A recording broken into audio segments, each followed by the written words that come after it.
Welcome class 8th in today's class. In our previous class we have started history chapter 2nd colonization of India and I have explained new key terms of this chapter. Today we will continue this chapter. The 18th century in India was a period of political changes. Mughal Empire after the death of Aurangzeb in 1707 started declining.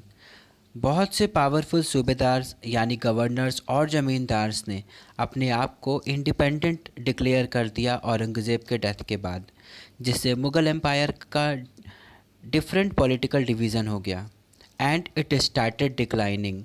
The successors of Aurangzeb could not reverse this trend.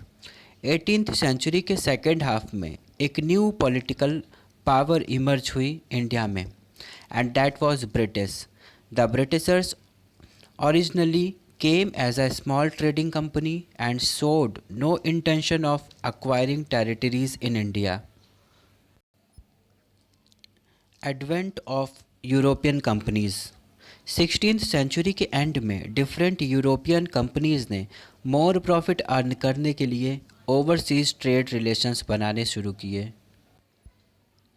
They established their trading centers in various parts of the world, especially on the coast. In centres को factories कहा जाता था क्योंकि companies के officials को factors कहा जाता था, इसलिए ये सेंटर्स फैक्ट्रीज़ कहलाते थे.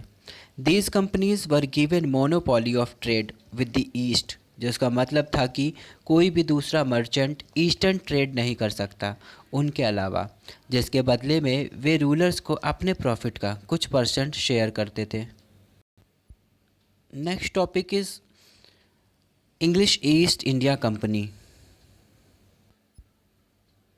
31 दिसंबर 1600 को इंग्लैंड की क्वीन एलिजाबेथ फर्स्ट ने एक चार्टर ग्रांट किया ईस्ट इंडिया कंपनी को and she granted them the sole right to trade with East for 15 years.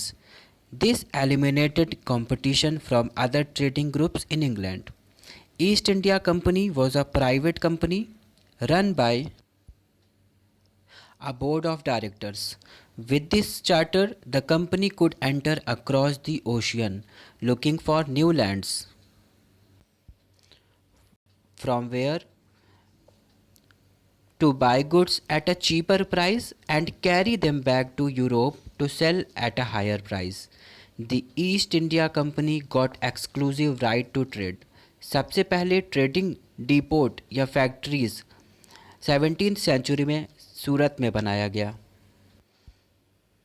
And at that time Mughal emperor Jahangir granted permission to set up factories in his territory.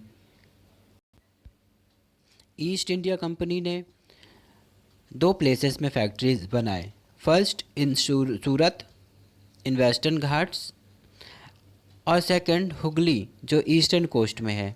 इस तरह से हमारे इंडिया में बहुत से प्लेसेस डिफरेंट कमोडिटीज़ जैसे spices, cotton, raw silk, sugar, saltpetre, textile और indigo के इंटरनेशनल ट्रेडिंग सेंटर्स बन जाते हैं